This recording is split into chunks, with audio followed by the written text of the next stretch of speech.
Welcome, everyone, and thank you for joining us this evening.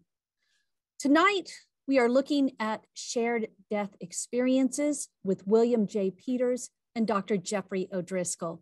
I'm Claire Noble, the Director of Programming for the Vail Symposium. On behalf of Chris Sable, our Executive Director, Dale Mosier, our Board Chairman, and the entire Vail Symposium Board, welcome. The Vail Symposium has been convening locally and thinking globally since 1971. Two items to be aware of before we get started. Please put your questions in the Q&A option at the bottom of the screen. We'll get to those later in the program, and we'll get to as many as time permits. Tonight's program will run until 7 p.m. It's being recorded, and you'll be able to find the video at vailsymposium.org. I'd like to thank a few of the organizations and individuals who've helped make tonight's program possible. Our sponsors include the Town of Vail, Vail Resorts Epic Promise, the Antlers at Vail, and the Vail Daily. Our virtual programs are sponsored by Alpine Bank. Jeannie and Dale Mosier have underwritten the winter season. The Vail Symposium is supported by a generous grant from the Frechette Family Foundation. Thank you to our donors at every level who make our programming possible. We couldn't do it without you. Our next program takes place next week, Wednesday, February 2nd. We host Thomas Wright, Director of the Center for the United States in Europe at the Brookings Institution and author of Aftershocks, Pandemic Politics and the End of the Old International Order. I also wanted to point out that you can find William Peters' book as well as Thomas Wright's book at the Vail Public Library. Tonight's program focuses on shared death experiences.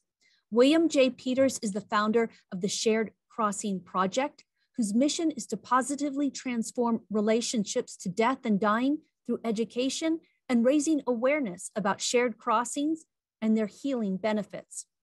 As director of the Shared Crossing Research Initiative, Peters and his team collect and study extraordinary end-of-life experiences. Peters' book, At Heaven's Door, which shared journeys to the afterlife teach about dying well and living better, was published on January 11th, 2022. Peters' work is informed by 2 NDEs and a variety of shared death experiences while serving as a hospice worker with Zen Hospice Project in San Francisco. As an emergency physician, Dr. Jeff O'Driscoll saw souls leave their bodies at the time of death, and he communicated with them. Dr. O'Driscoll's gifts began in childhood after the death of his older brother in a farming accident. For decades, he was silent about his experiences. Only recently has he spoken about them publicly. His powerful memoir is titled Not Yet. He speaks to groups across the country and offers one-on-one spiritual mentoring to help people develop their spiritual gifts, find their own answers, and heal their souls. I have placed the links to both the Shared Crossing website and Dr. O'Driscoll's website in the chat function. But I want to remind the audience to please use the Q&A option to ask questions for tonight's speakers. I'm going to turn the program over to Dr. Jeff, so please invite me back when you're ready for audience questions. Oh, Claire, it's good to be with you again. I'm excited to be back at the Vail Symposium. As you recall, I was there a few years ago, pre-COVID, and I was with Jeff Olson. We spoke up there in Vail, and that visit was kind of a prelude in many ways to what we're going to talk about tonight, because I was an emergency physician 25 years ago. It'll be 25 years ago in March when I first met Jeff Olson, when he was involved in a bad car crash that took the life of his wife and his 14-month-old son and nearly took his life. He was put on an airplane and flown to my trauma center in Salt Lake City. And I went in to see him in the trauma room. He was unconscious on the gurney, is surrounded by a team of professionals taking care of him. I wasn't involved in his medical care, but I was there in the emergency department. And when I went into the trauma room, standing above his gurney in the air was his deceased wife, Tamara. And she communicated with me, and I had this profound experience. And one of the nurses standing next to me had the same experience. I didn't know what to call it then. I didn't know what to call it for 25 years. I didn't speak about it or any of my other experiences in the emergency department as a physician. But later I learned that it's sometimes called a shared death experience. That is when a healthy bystander is in the presence, or not, sometimes not even in the physical presence of somebody who is dying or transitioning. And the healthy person has the profound spiritual experience, the sometimes out of body experience. And I had that. I didn't even know what to call it. So the value of this book that William Peters is bringing to us is exemplified in that experience itself.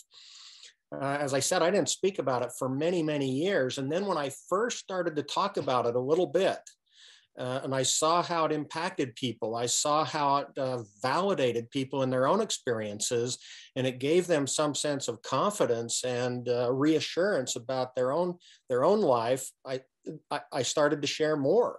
And a few months later, I'd written and published my own book, Not Yet. It was shortly after that I got a call from Raymond Moody. I'd never spoken with Raymond before. And he called me up and he said, he confessed to me that after 40 years of research, good, detached, objective scientific research, as a skeptic, he really didn't believe in the afterlife. And he said, after I read your book and heard about your experience with Jeff Olson, I relinquished my doubts about the afterlife. And now I actually believe that there's an afterlife.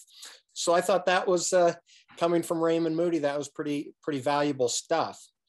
So I'm grateful to be here with you. I'm going to interview William, ask him a few questions, let him take his time and explain things to us. And why don't you start off, William, just by talking a little bit about yourself and tell us about what a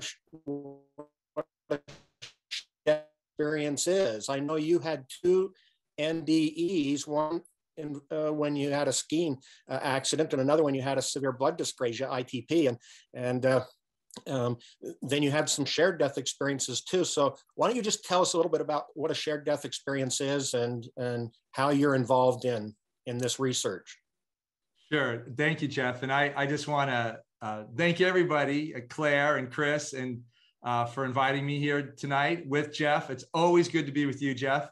And you are absolutely right, not understating that the shared death experience that you had with Jeff Olson and the communication with his then deceased wife, Tamara, this is one that those of us who study this and look at this, not only is it, it's a heartbreaking experience, but as you well know, that level of connection, that level of heartfelt connection across the veil, and Tamara's desire to guide you and the medical team to support her husband, who was virtually on his deathbed. This is the power of these experiences, and your particular experiences that as you've shared it with the world, has been so transformative for many. So I'll give a definition of the shared death experience. You gave one as well, which works just fine. But the way we look at it is it's like this.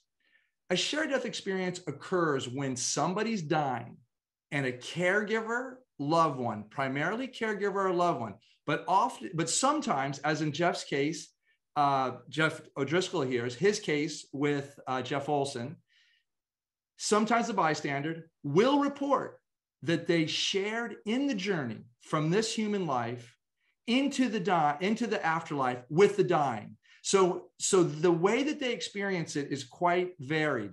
But the most important thing that is represented here is there's some sort of sense of a journey that the dying are going on, or that they're speaking to the experiencer from the afterlife. The communication is clearly coming across the veil. There's a number of different ways to have these experiences. About a third of these experiences happen at bedside or close to the dying, but 2/3 happen remotely. And when Dr. Moody came up with his research initially and wrote Glimpses of Eternity, he was focusing almost entirely on the bedside. But then our research found that, wait a minute, there are people far away across the globe who are having these experiences, and they're identical in terms of capacity and phenomena as people are at bedside. So to be clear, the distance is virtually irrelevant for a shared death experience.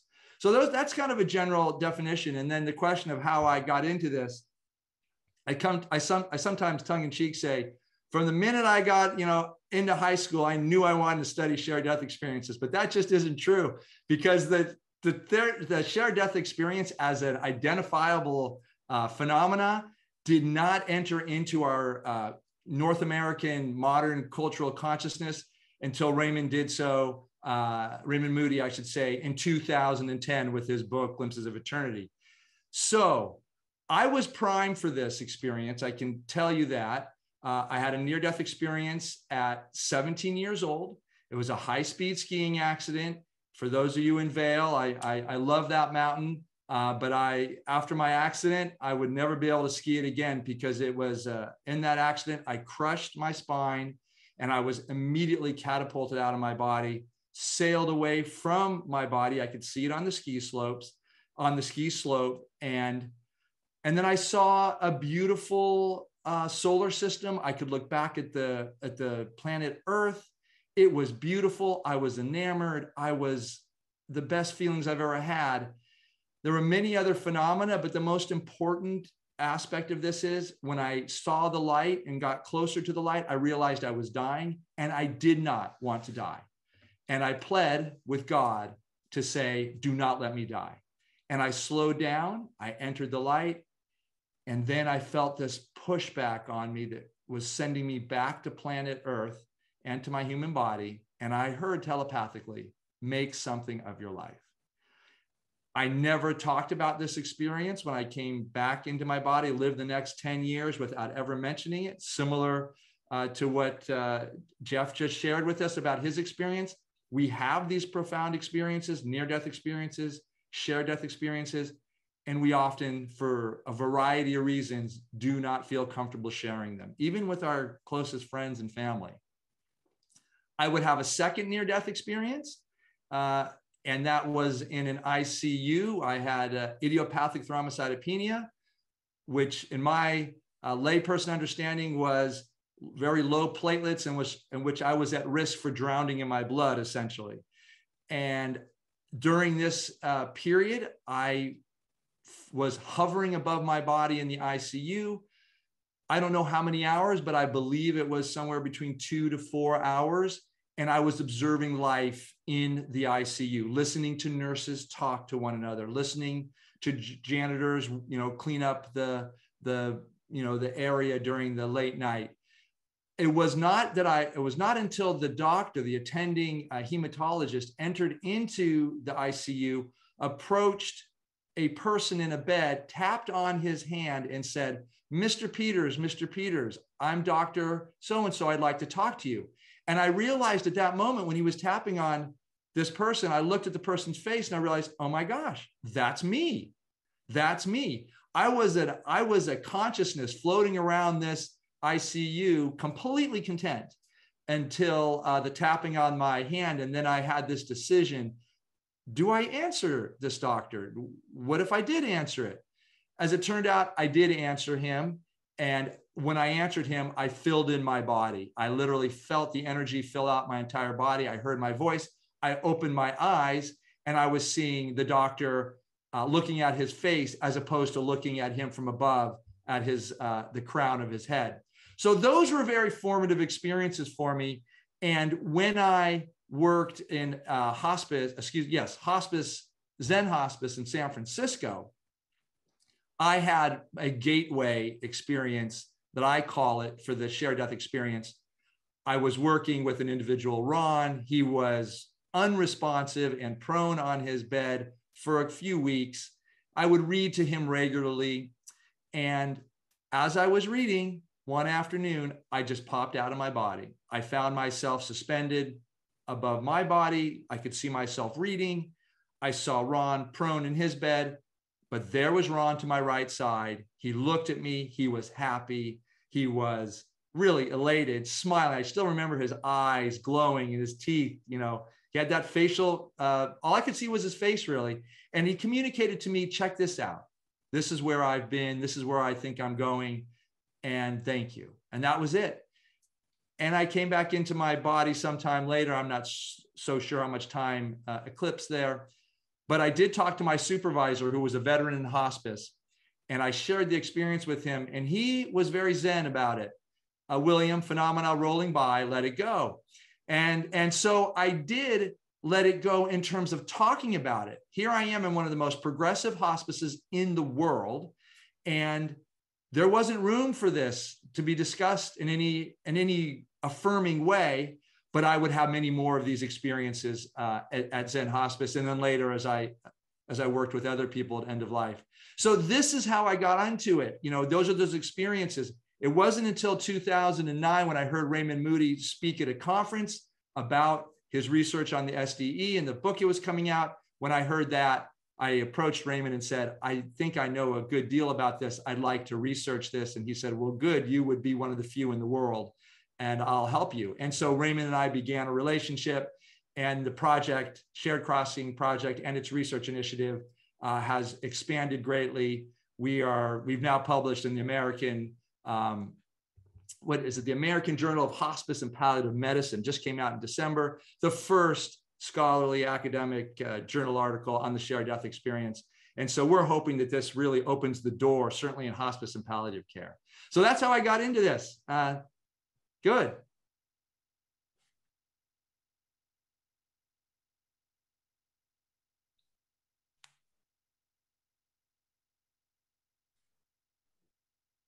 Jeff, you're muted. Okay, I'm good now.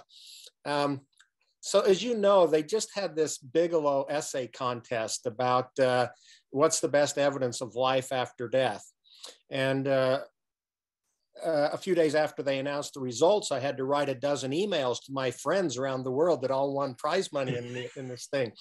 And one of them was Pim van Lommel, who's a cardiologist in the Netherlands.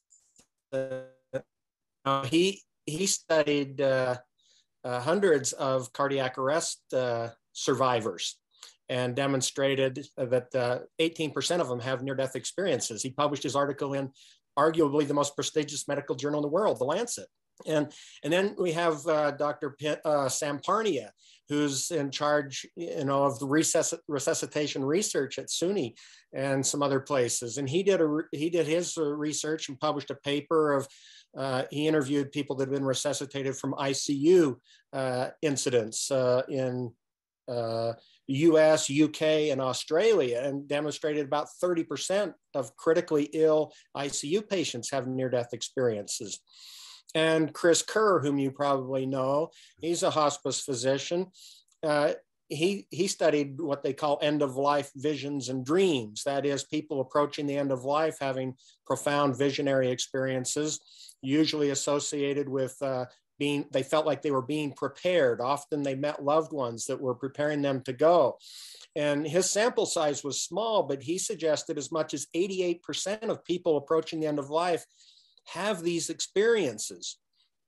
So give us an idea of how prevalent shared death experiences are. Tell us why, when, as you say, 80% of people believe in an afterlife, why are we still struggling to get through this barrier to get people to accept it? And how common are shared death experiences?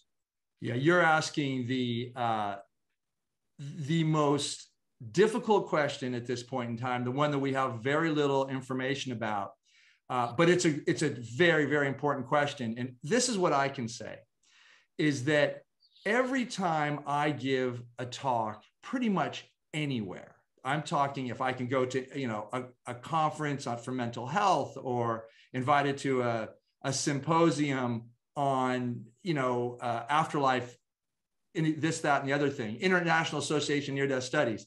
Anytime I give a talk, say there's 100 people in the room, I can tell you at least a dozen will come up to me and say that they've had a experience that is the shared death experience.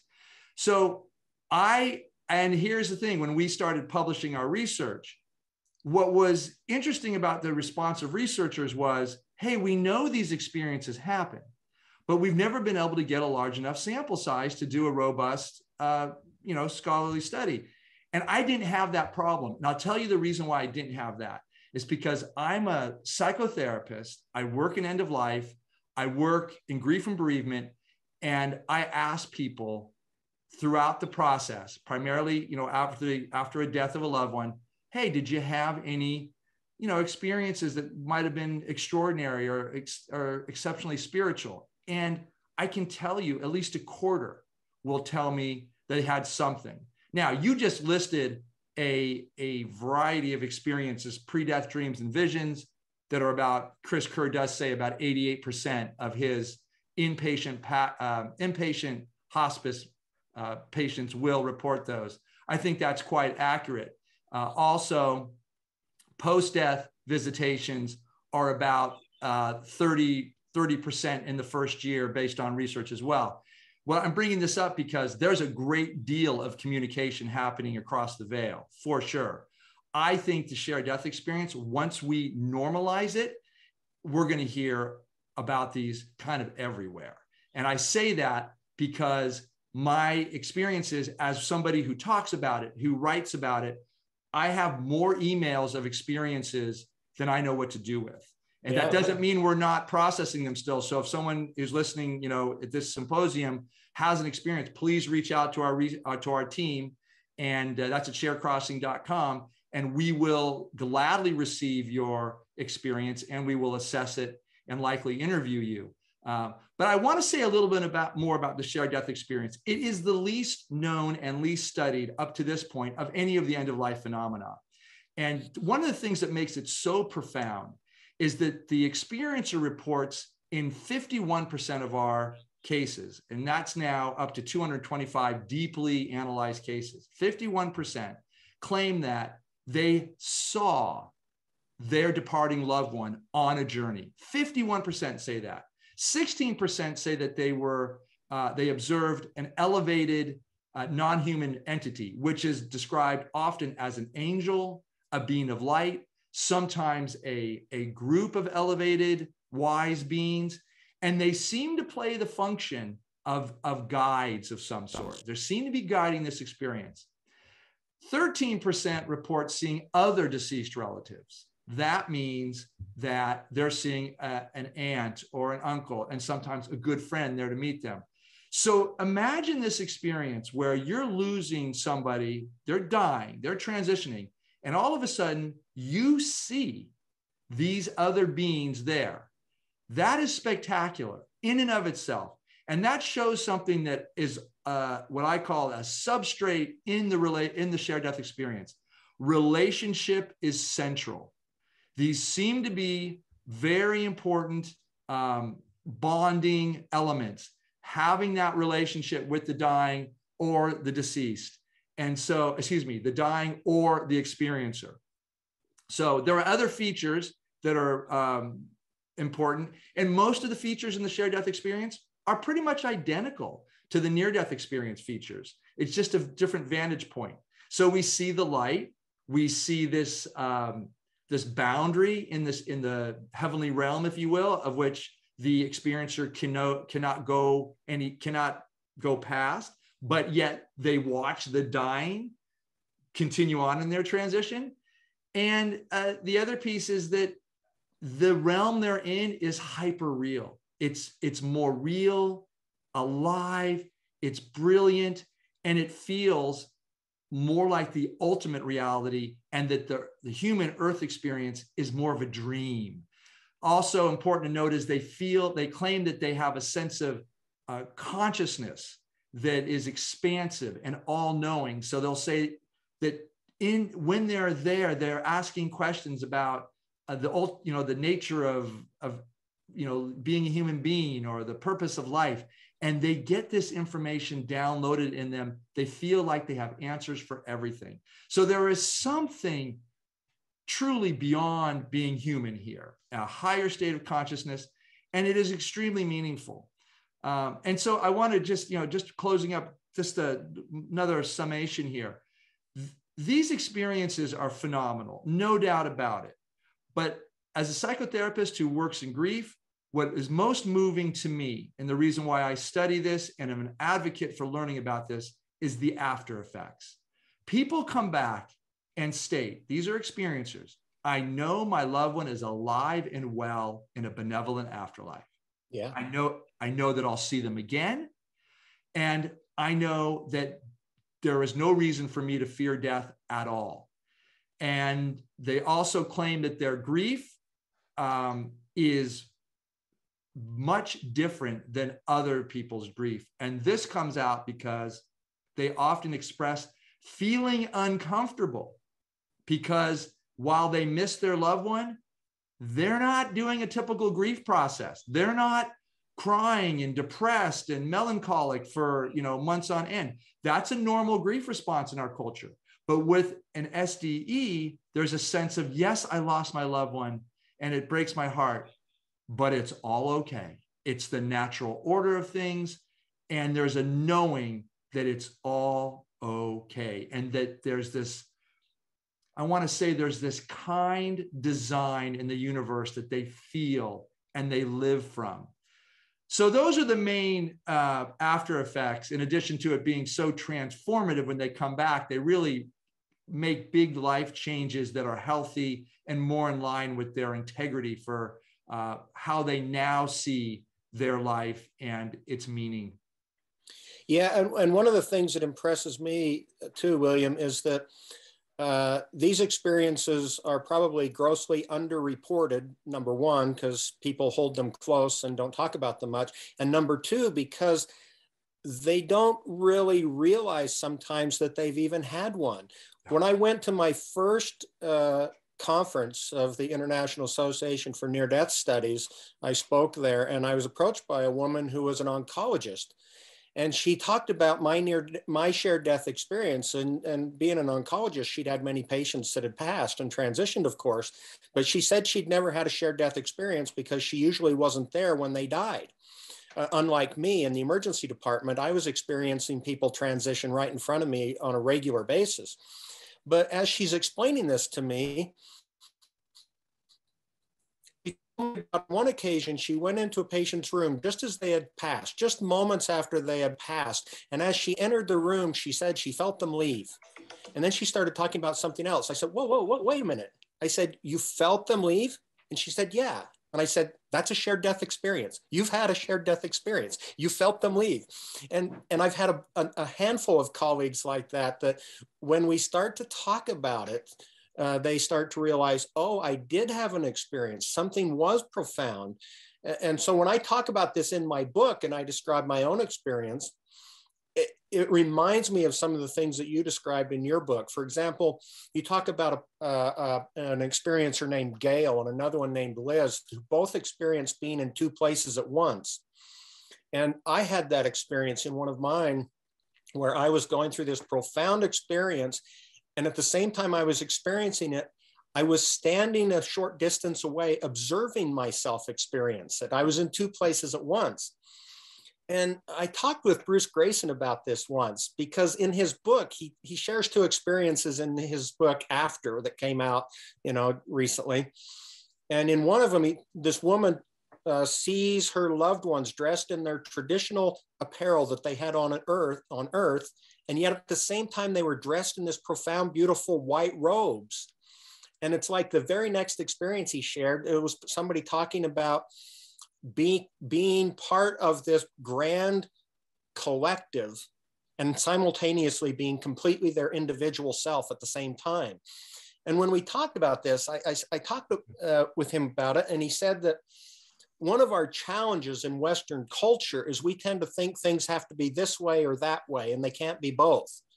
But then he talked about a philosopher named Nagarjuna in the latter part of the 2nd century, early part of the 3rd century, who talked about and proposed a fourfold way of thinking about things rather than the twofold Aristotelian logic of you can be this or you can be that, but you can't be both. Nagarjuna proposed you can be A or B, you can be neither A nor B, you can be both A and B at the same time. And there's a whole Buddhist philosophy around this fourfold logic, which fits with experiencers very much experiencing two things simultaneously and things being more than one way at the same time. Any comment on that? Well, I think you're landing on a real limitation of the Western mind. The modern mind is really, it's split off in, you know, kind of that, yeah, it's bifurcated with two choices, yes or no. There's really no other way to do it. And you're right. And my book and the many cases that are presented really challenge that view. As you mentioned, the first story that kicks off my book talks about Gail. She is in the hospital room when her father is dying, and he goes into some sort of medical distress. They usher her out. She's sitting in a room, alcove down the hall, and she has this experience of going down a pathway to, she doesn't know where she's going, but she senses her father, who is, you know, who she thinks is under some sort of, you know, medical distress, but she realizes he's with her right there. Then she hears his name being called out from behind a gate. It's a party that's happening. And the point that I'm bringing this up is, here she is having this experience. She's in that waiting room down the hall from her now. She doesn't realize it at the time, but she did later, that her father was dying. She was in this visionary experience, a shared death experience, walking down this path with her father.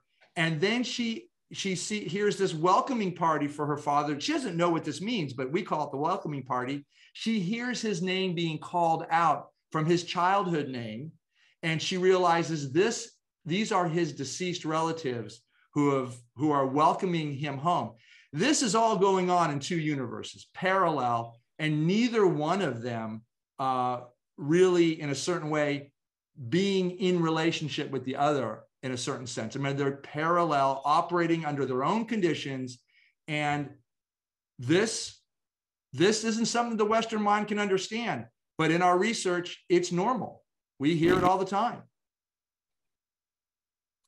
So you don't know how many of the 80 people in attendance right now are male or female. I'm going to put you on a spot with a question that gets asked to me a lot. And you mentioned it in your book, so it's fair game. Yeah. What is it, the question, Jeff? Why are 85% of shared death experiencers female? Oh, great question.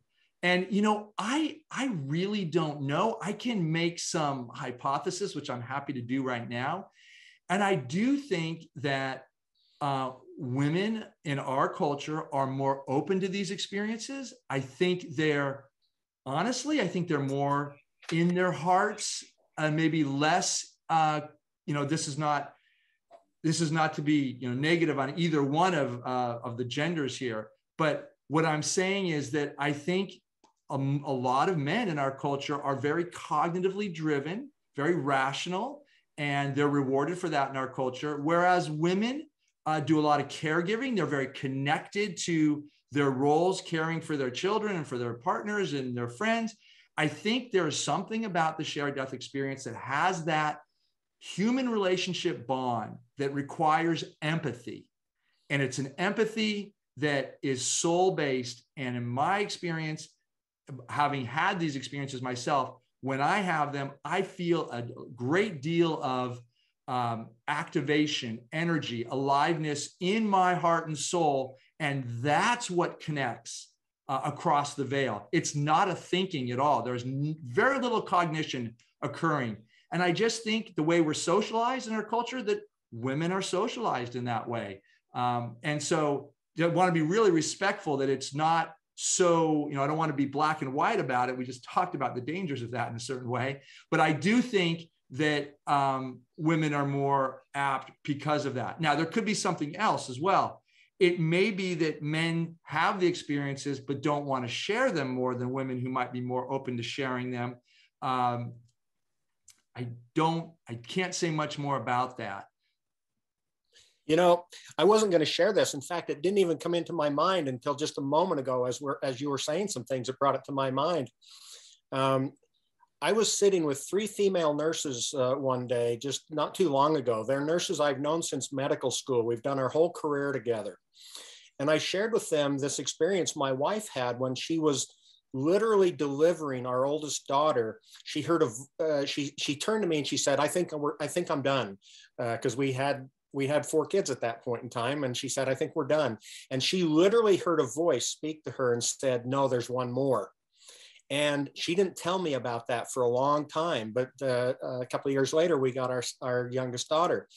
And I shared this experience with these 3 nurses that had been, in all areas of nursing over a 30-year career, 35-year career. And all 3 of them had similar experiences. One of them had said she thought she was done having children, and she was told, no, you're going to have another. One of them had just given birth to her only child and was looking forward to a big family. And as she held her newborn child, she heard a voice that said, this is your only one. And she was disappointed because she wanted a big family. And 6 months later, her husband died in an industrial accident.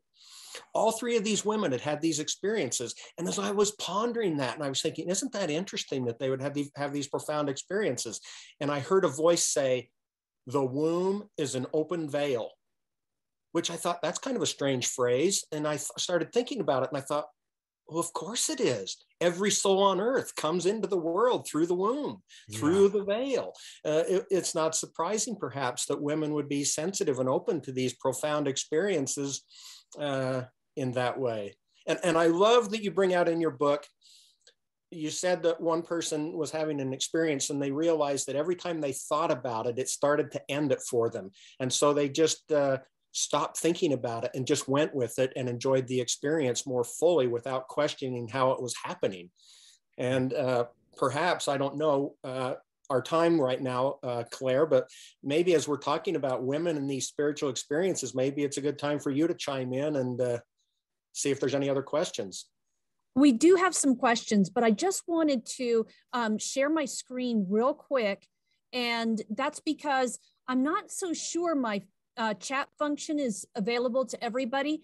So I wanted to share both of your websites so people could see those addresses. So if you're looking for Dr. Jeffrey O'Driscoll, you'll see jeffodriscoll.com. And then if you are looking for William J. Peters, there's the sharedcrossing.com website. And I just wanted to pick up on something you had mentioned earlier. We actually hosted Dr. Kerr in 2019, just a few months, Dr. O'Driscoll, before you came and spoke with us. So we had heard his amazing stories of these end-of-life visions. And then we will be hosting Jeffrey Mishlove along with Eben Alexander on April 5th. So coming up here in just a few months. So I wanted to ask you both a question because it seems like, and I'd like you both to weigh in on this, because from what you've been describing, people will often come up to you and describe a near-death experience or a shared death experience, and it's a one-off. But for the two of you, it hasn't been a one-off. It's been a lifetime of experiences. And am I correct in assuming that you're outliers?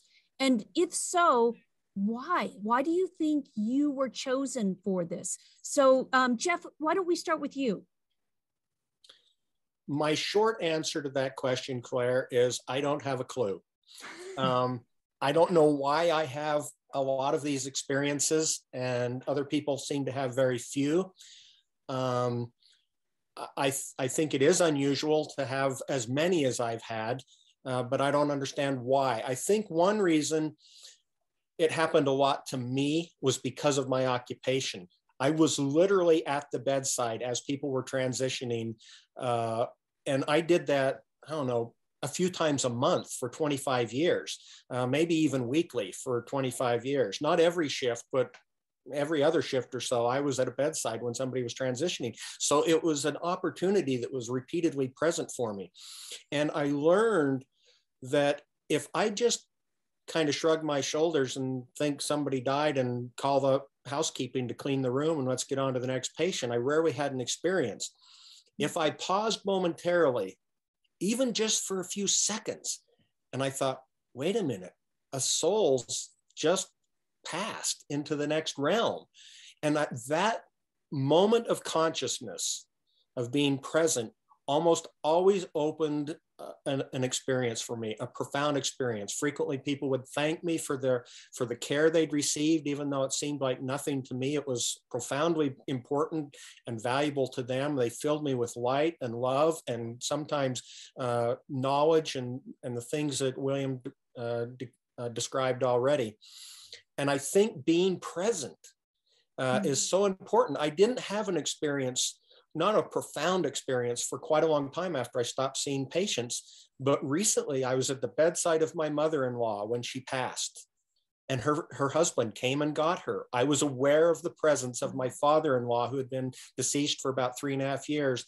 She was wanting to be with him, and he came and got her, and I was in the room and I experienced it. William, do you feel the same way? Because you've also been working in a career that really takes you to people in their final moments. Yeah, I would say for me that the first near-death experience really opened me up. It broke me out of the confines, the rigid confines, I think, of the human structure, if you will. And when you break out of it, I think you're more porous and more capable of both leaving this human body in the confines of it, but also of attuning to other experiences around you. Because I think once we get out of this body and we're a consciousness moving around, we are in that very process interacting with another realm that's developing a whole other sensory capability.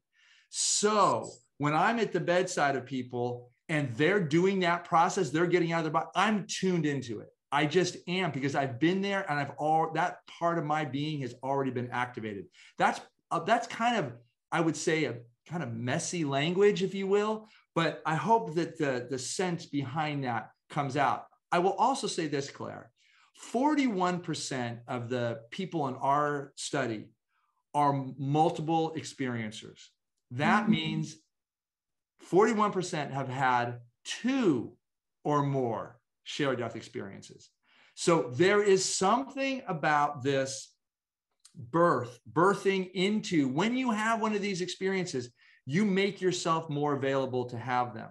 And I see it kind of this way, is that you're now capable of leaving your body easily. Once you've broken out of this, this kind of, as I call it, this rigid confines of a human body. It can be called the veil too. It's, I think Jeff has given talks, correct me if I'm wrong on this, is that the human body is actually the veil. And once you get beyond this body, you now know how to move in and out of this body across the veil with some ease. It takes an event to pull you out. You can train. There's all sorts of, esoteric schools that can train people how to have these experiences. But it happens naturally when someone's dying. It's like there's a magnet. It's an energetic frequency that they're leaving, and it pulls on those of us who have this attunement. So if you're attuned to it naturally, you just have a higher capability and proclivity to have these experiences. Yeah, I resonate with that, William, because we know from your studies and the studies of many others that almost everybody that experiences a beyond the veil experience or some kind of end-of-life phenomena, the veil never really fully closes for them the rest of their life, it seems. I would say and there's good news and there's not so good news with that, because I can tell you that I often will feel people transitioning who aren't even close to me in a certain way. I mean, I don't think they are, but I think there's something else going on. And this is the other side of the shared death experience. And that is, we're talking now about the experiencers in terms of their capacity or their receptivity towards these experiences. But there's also those who are leaving. And when I train people in groups to have these experiences, I work with both the one dying, the one who's perceived to be dying, and I worked with the experiencer, the one who's predicted to be the experiencer. And what we do when we train the person who's dying is we teach them how to call back to the ones they're leaving. I've learned that there's a way in which we can train them to, once they leave their body, to be reminded to turn back and say, thank you, I love you, goodbye, and to reach out to the loved ones to give them this message. Well, I think that these beings, when they're transitioning, sometimes they're looking for people like Jeff and I and others, experienced, I call us adepts, who can receive the message. And I can tell you, there are times when I get messages in my neighborhood here, and they're trying to get to me to tell their loved one. They're sending out a signal to their loved ones, but their loved ones can't hear it. But I can, because I'm attuned to it. And I know that Jeff will have experiences like this as well, because this is a common discussion that, why did I get woken up about this particular experience when it happened to be my neighbor that was dying, or a friend of a friend that was dying? So this sounds pretty esoteric, but if you put a group of experiencers together, as I have done, we sheepishly say, we kind of, anytime someone's dying in our sphere, not even a close friend, we tend to have an ability to pick it up. So does that make sense to you, Jeff? Is that, you attune that way? Yeah, I resonate with that. I agree with that. Claire, so do you have another question? Yeah, we have a couple of kind of questions around this, and I know you've addressed it to some degree, but both Cindy and Mary have asked. Well, Cindy's asking, why do some people have these and some don't? And I think you've started to touch on that. But then Mary asked, is there a way to try to have one of these experiences and be successful? Is there a way to be, what would be your advice to be more receptive for this? Yes. Yeah. Great question. And it really is the forward edge of our research at the Shared Crossing Project. Specifically, how do you enable a shared death experience? How do you facilitate one? So the first thing you might want to look at is, are there certain people having them more often than others? Now, Jeff and I have been talking about this. Certainly, once you've had a gateway experience, either an NDE, an out-of-body experience, a shared death experience, then you're grooved, if you will. Your energetic frequency, your constitution is now receptive to these. But we know there are other qualities as well. Mindfulness practices. If you have a practice, we see this in our experiencers. When I say mindfulness practice, that can be a prayer practice, a meditation practice, a yoga practice. The hallmark of these practices is an ability to be concentrated, ability to focus your mind, be present, and attune. So when I'm working with people around end of life, what I tell them is, if you're with somebody dying, you're the caregiver, loved one, I invite you to open your senses to sense and feel and use your capacity to empathize, attune to not just the physical, but their sensorial experience. It takes practice, because what you'll find when you do that is you will pick up on the moment in which they start leaving their body, they being the soul spirit departs. It takes some practice. But this is what we found is that people who have these practices, the ability to stay locked in to the experience, will be more likely to have them. Now, really important to note, look at most of the deaths in our modern culture. If they're in a hospital, Jeff can tell you, most of the efforts in a hospital are about prolongation of human life. There's a lot of energy going into keeping the patient there to save their life. It's a good effort for sure. But these are all efforts that block the receptivity to this experience. And the caregiver loved ones often are stressed out and kind of holding emotionally. Oh, don't die. Oh, stay a little bit longer. Oh, you can get through this. Don't stop fighting. All these are not helpful to having the shared death experience. I always suggest, have the conversations with your loved ones and address any unfinished business. And I mean, do your forgiveness exercises, work through your regrets, have compassion for yourself and others. These are all the spiritual, emotional practices that open your heart and soul of both the caregiver and the dying. If you set that up and really work that so you can have a heart-to-heart connection at the deathbed, if you will, when that person dies, you won't have any energetic interferences from unfinished business. And that opens a channel as well. So the next questions come from perhaps a more contrarian viewpoint, and I'm sure you've gotten these questions before. For instance, hasn't this been tied to oxygen depletion in the brain? That comes from Linda. And Susie points out that there are people who've used, for instance, DMT or perhaps other psychedelics that experience something or describe a similar experience. Perhaps it's some kind of enzyme or something in the brain. What do you say to those questions or comments? Can I Jeff, take I'm going to that one? I'm going to hand the oxygen debt to you. Yeah, this is something that commonly comes up. Bruce Grayson wrote a great book chapter where he addressed all of these proposed mechanisms for NDEs,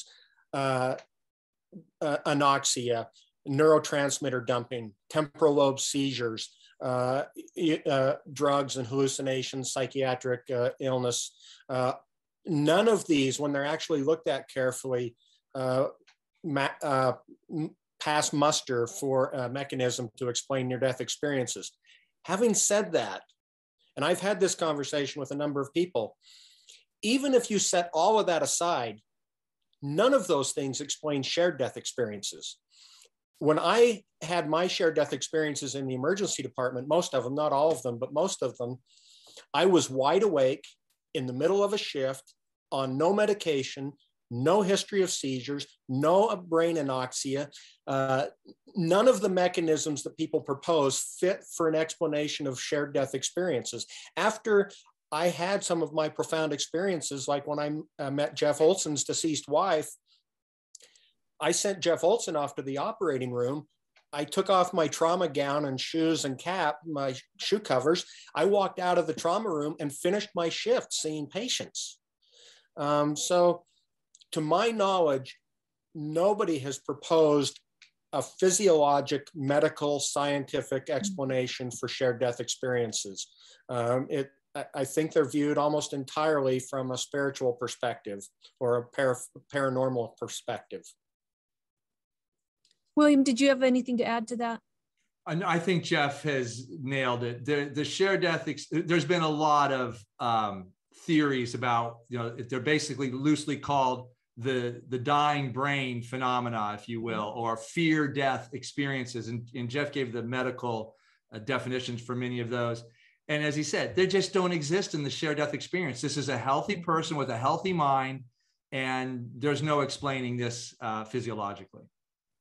William, I'd like to go back to the subject of your book, and specifically who you dedicated your book to. And hopefully I'm not getting too personal here, but I did hear you tell Eben Alexander that your relationship with your father was challenging, and yet you dedicated your book to your mother and father. Could you explain why? It's such a beautiful question, Claire. Thank you for asking it.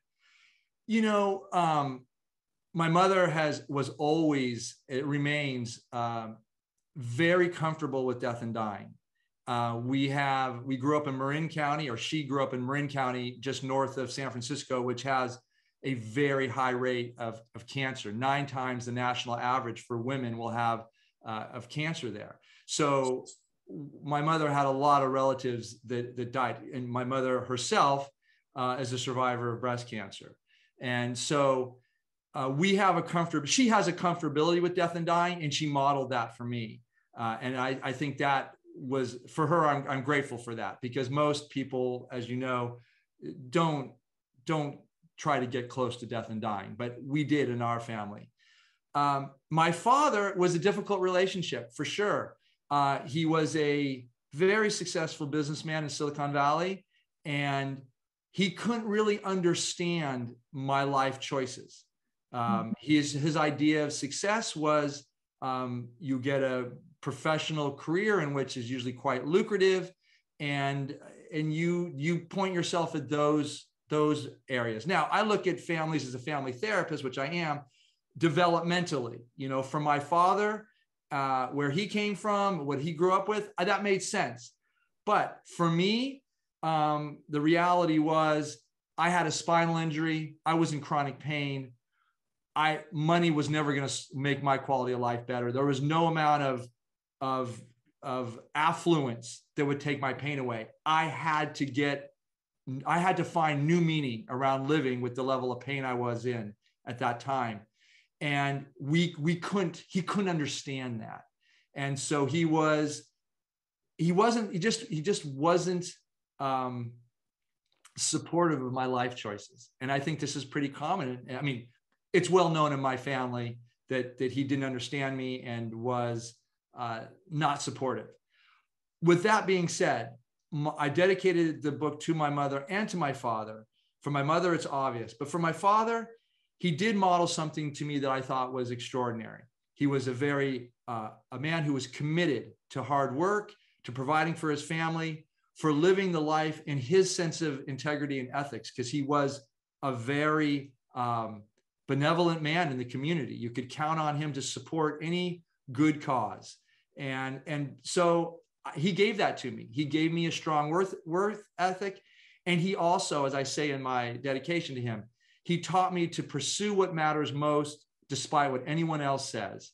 And he modeled that because he, in his own way, he made choices that only he could justify in a certain way, but he stood by them. Can I add one sentence?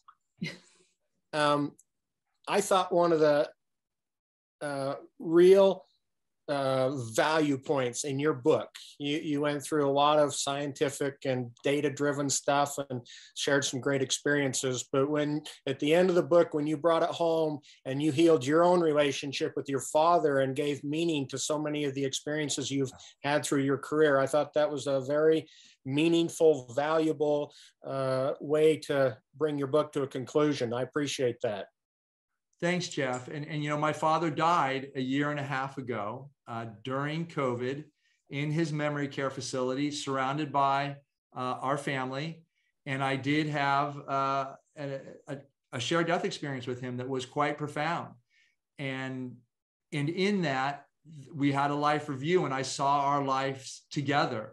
And what I realized was that there were a lot of experiences that we shared that were meaningful and that I did see he tried to love me, but it just wasn't in his, he wasn't capable of that based on how he was raised and what he had gone through. His father had died when he was 15 years old and he was scared. He had to go out into this world on his own. And the way he did it was he was a rugged, self-made person. So he couldn't understand the decisions I made, but it healed, Jeff. And I'm glad you bring that up because that experience, and that's why we need to go back to these experiences and review them because the teachings of them and the healings in them continue. Yeah, it was the empathy that just flowed into that experience, which was represented in other shared death experiences that you shared, of course. And I love the way you described, I don't remember whether you were talking about your own experience or somebody else's, but it was the way that when the flow of knowledge comes, it subsumes the questions. The questions become irrelevant because they're overwhelmed with an understanding of the answers before the questions are even asked. So, yeah, that's well said. It's this sense of when you, like this unity consciousness, when you join with this, whatever that is, the divine, the all-knowing power, you just realize your questions are unimportant because the wisdom is so, I want to say in a good way, overwhelmingly positive that you just know it. I get it. You don't get it in a thinking way. You get it in a deeper knowledge, wisdom way that renders your questions unworthy of the power, I think, to be honest, the power of the wisdom and love that's flowing right through you. Yeah. We are just about out of time. Jeff, I know that you are busy and you attend a lot of conferences and you also teach a lot of workshops. Do you have something coming up that you wanted to let our audience know about? I really don't. I had so many speaking engagements canceled because of COVID. I did a lot of them via Zoom, but I've kind of let go of a lot of the Zoom things now just because, Zoom gets kind of tiresome after a while. Thank you for doing this Zoom with us. I anticipate that I submitted a proposal to speak at the annual conference for the International Association for Near-Death Studies, which is going to be right here in my hometown in Salt Lake. next September. And I thought, because people ask me this all over the country when I travel and internationally too, when they find out I'm from Utah, they always ask me about why are Mormons so warm to accepting about near-death experiences and other spiritual phenomena associated with the end of life. And so I'm going to talk about why do Mormons believe NDEs as a general rule, and some very unique perspectives about that, I think. So I do a lot of small things, but I don't think I have any big stuff on the horizon to tell you about. Well, thank you. William, we are just about out of time, so I wanted to give you the final word tonight. Well, thank you so much, Claire. It's like I have such fond memories of have actually been at the Vail Symposium a few years ago. And so it's nice to be here now. What I want to remind people of is that, you know, if you want more information, more resources, go to our sharedcrossing.com website. We have a story library there where you can actually listen to videos of firsthand accounts of SDEs, and they're really affirming. They give you the firsthand experiences told right by the experiencer. Also, want to let people know that I am teaching a class with Raymond Moody. It's coming up in the next few weeks. Registration starts, the course starts in about a month. So there's a lot of opportunities. One of the questions was, how do you learn to have these experiences? We have courses on that. We're bringing them online. So I just invite anyone who wants to be a part of our community. We don't send out a lot of emails unless it's during a book launch, which is right now. Other than that, we're very prudent with our emails. Thank you both for what this turned out exactly as I had hoped, a conversation between friends that was fascinating for the rest of us to sit like little flies on the wall and listen to. Thank you so much. For our audience at home, thank you for joining us this evening. We do have Eben Alexander coming in conversation with Jeffrey Mishlove, and you'll be able to hear directly from Jeffrey about his winning essay for the Bigelow Prize. He won the top prize in that contest. And if your interests tend toward geopolitics, we welcome Thomas Wright next Wednesday evening for a discussion on the post-pandemic world order. Thank you all, and good night.